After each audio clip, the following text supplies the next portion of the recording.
Yo, this is Sitano Plays Chrono Trigger.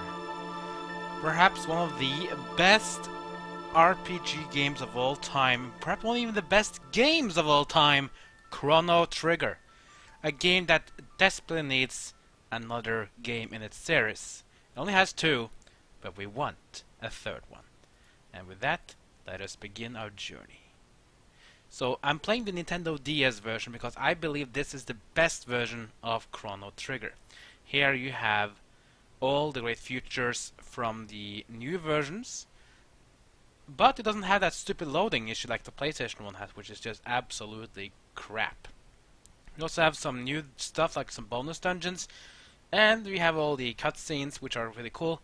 It also does have multiple endings. Now for myself, it's just gonna be too much work, I think, to go for those endings, so I'm just gonna stick with the regular ending. But don't worry, guys, we're gonna go through all the content, we're gonna go through all the storyline, then we're gonna go through the side quest near the end of the game, and then we're gonna go beat the last boss and finish it to win Chrono Trigger itself. And with that, let us begin a new game. So, when you start a new game, Nintendo DS version, you get some options first before you can begin.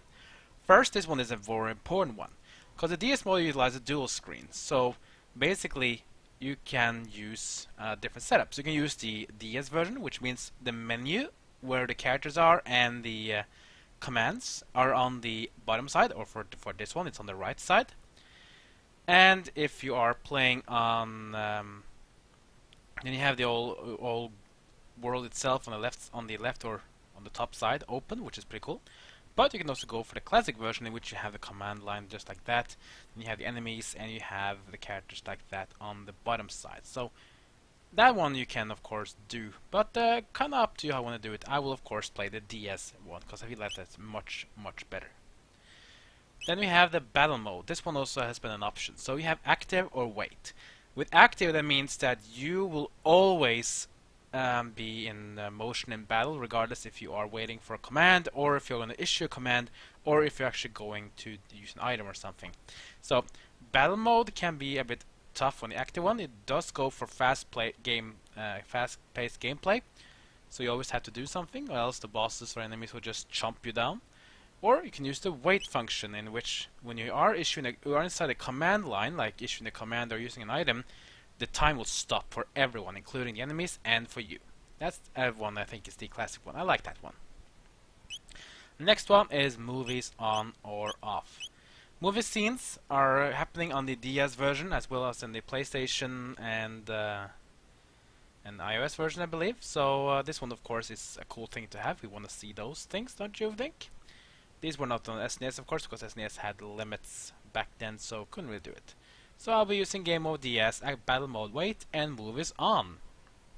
Once you're ready, press the Start button, press Select if you want to go for default settings, and let's go! And here we have the main character of the game. His name is Crono. Yeah, Crono without the H, C-R-O-N-O, not C-H-R-O-N-O. That is because Crono and Chrono technically different persons. Chrono, of course, the name of the character, and Chrono has something to do with time. Now, what do you do with time? Well, for those of you who haven't played Chrono Trigger before, I'll explain more as we play, not to spoil anything. But of course, everyone who has played before, you know what this means. Come on. Well, use your default name Chrono, C-R-O-N-O. Press Start to accept, and the game begins. We have the world map on the right, which is a new feature in the Nintendo DS version, because of dual screens. And as you can see, it seems to be very peaceful here. No war, no danger, nothing. Everything seems to be fine and dandy. Nothing to worry about. And it actually is true. It is peace. No war, no danger, nothing. It seems to be a fair north of the town, which seems to be having a lot of fun. And then we have Truce Village. And this is where the game begins. Crono! Crono! Crono, are you still sleeping? Come on, sleepyhead. It's time to get up. Dear me, I'd forgotten how beautiful Leene's bell sounds. You must have been so excited about the Millennial Fair that you couldn't sleep last night, could you? Well, you better not get that giddiness get into any trouble. I want you to behave yourself today. Come on now, out of bed with you. And off bed we go. Stretch ourselves a bit. And we are ready. And we can move our character. Yeah. Now first thing you're going to see here as well, a new feature on the right side is the map. Yep, you now have a map of everywhere you go on the right side, which is pretty cool. You also can see some shortcuts to menu. Menu, of course, you can always access from before. You can pause with start button, for example. So every the first time you go to the main menu, you get this thing here. This menu allows you to equip your party with your inventory and tech list, or modify the game controls or device prepare for the adventure that awaits. You can use buttons or a touchscreen to navigate the menu as desired. So here we have the main menu. You have first one is equipment.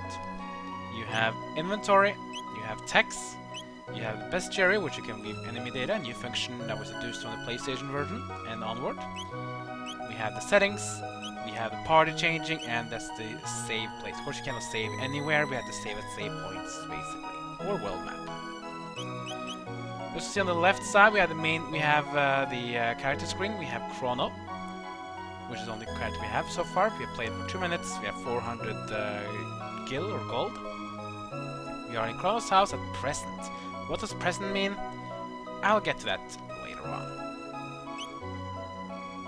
So we can see our characters here as when you move on the left side, you see the thing on the right side as well move. So this is kind of cool feature if you're stuck in some dungeon. And with that, let's just continue. Let's go down the stairs. It's about time! By the way, you're going to see... Oh there, what was her name? That young inventress friend of yours. And that is the next main character of this game, Luca. So Lucca is one of the main characters of this game, and as you can see, she's a bit of a nerd. Technically, not a bad thing, but she's very into machines and inventions. She uses glasses, but don't think that she's a weak though. She's actually pretty cool. So let's give her the default name Lucca. We'll soon meet with her in this game. That's right, Lucca! You're going to stop by and see her new invention at the fair, aren't you? Well, run along then, and be back before dinner. Ah, that's cool. Now, before we go though, talk to our mother again. Oh, I almost forgot. Here's your allowance there. Have fun at the fair. And we get 200 gil. So now we have 600 gil, which is, of course, I would say a much, much better thing, don't you think? Oh, I do at least, for sure. Now that we have that sorted, let's move on, should we?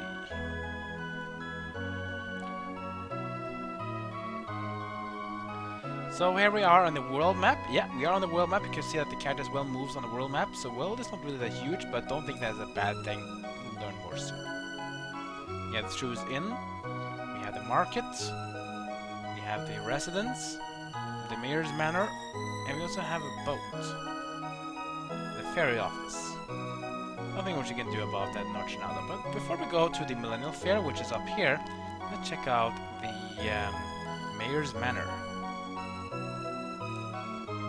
Is this your first visit? Would you like to tell me about this house? Sure.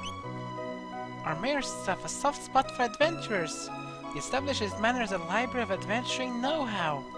The contents of chests in this house were placed by him for adventurers to use. Feel free to take anything you like. Aww, that's cool. Okay, what else? Oh yeah, maybe one notice one thing. Look at me now, I'm running. Yeah, if you hold down the B button, you're walking. That's a new change here. So in default, in the other games, you have to hold down the B button to run, and you walk by default. That's one of the new things in the game, in the DS version, I think. So it's a cool thing to have. Did you know you can use the stylus to move around? Hold the stylus touchscreen, you'll walk in the stylus direction around the center of the screen. Touch the edge of the screen, you'll run in that direction. You can also tap the touchscreen quickly to talk to someone or examine an object. Yep, that is right. You can actually click on the map with your stylus and you can walk around without even having to touch the directional pad. But I like directional pads. can teach you about weapons and armor. Need a refresher course? Sure. Weapons come in a variety of flavors. Swords, bows, and guns to name a few. However, that doesn't mean you can just pick and choose. You must be proficient with a weapon to use it, and everyone's proficiencies are different. Armor is divided into 3 categories: helm, body, and armor accessories. You can only equip armor that fits your own body properly. The effects of accessories vary greatly. The way they benefits carefully when deciding which to equip. Oh, and keep in mind that swords inflict greater damage as your strength increases. Missile weapons, on the other hand, benefit from better accuracy. The higher accuracy, the more damage you'll deal when attacking with a bow or a gun. Yeah, so this means that basically not every character can equip all the same type of stuff here, like weapons. For example, Crono can use swords. Another character can use other type of things. I'm just gonna do more in this place, but generally if you need some tips on how to play this game, go here in the Mayor's Manor, and you can learn a thing or two. It's pretty cool. So it's an important thing, I would say.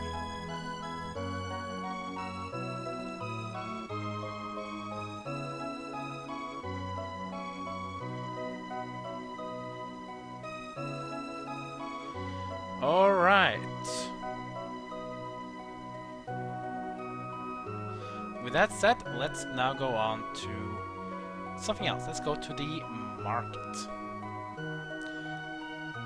What's this? Visit our stall in Leene Square.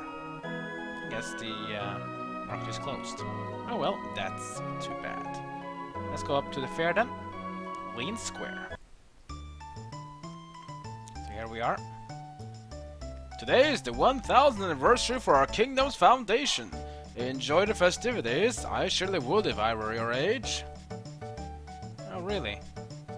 Hey, look, and the father put together another crazy invention. Let's hope it doesn't blow up like the last one.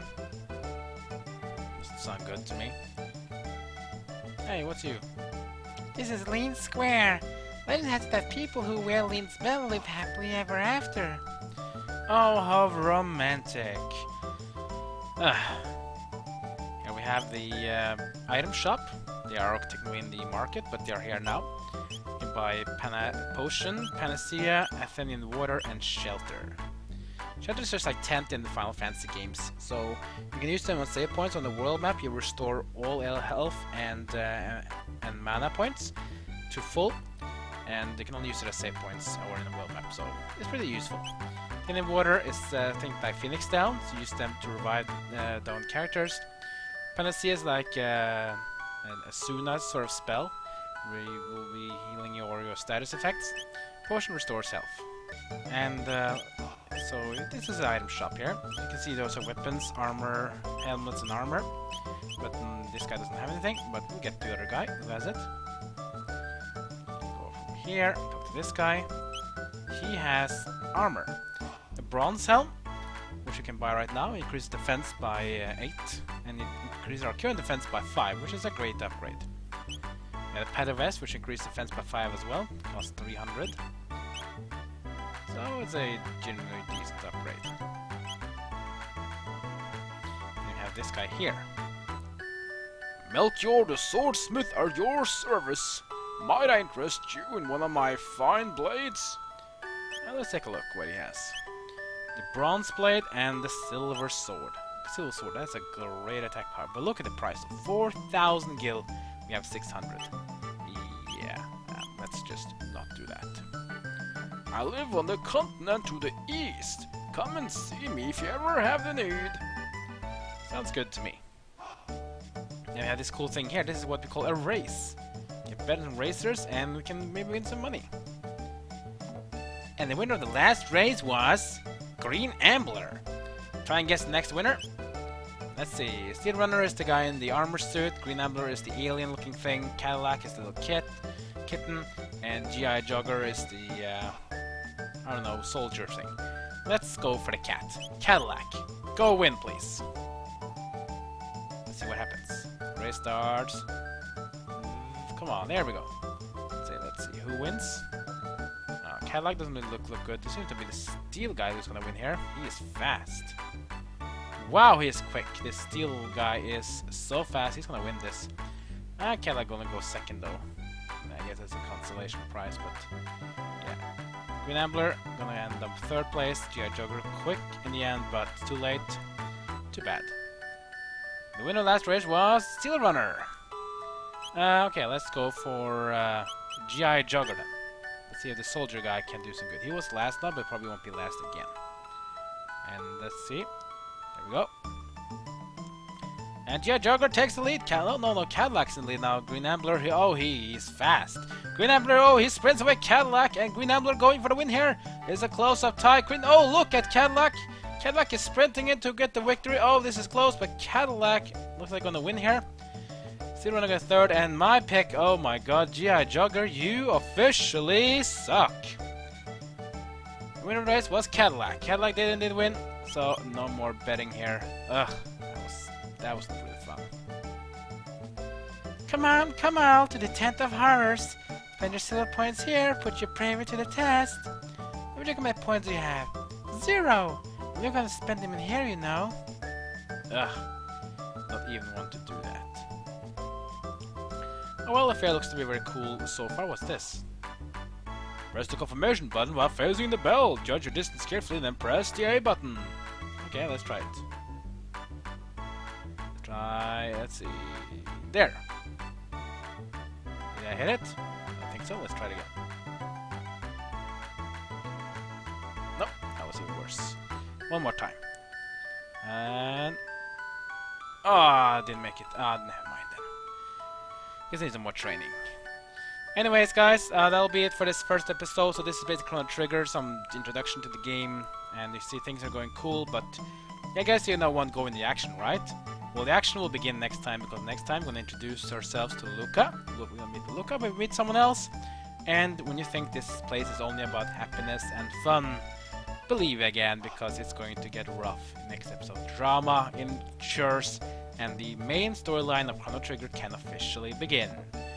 So, like, comment, and subscribe. And follow me on my social media channels. And that's going to be it for now, so see you guys next time, because my journey of Chrono Trigger will continue!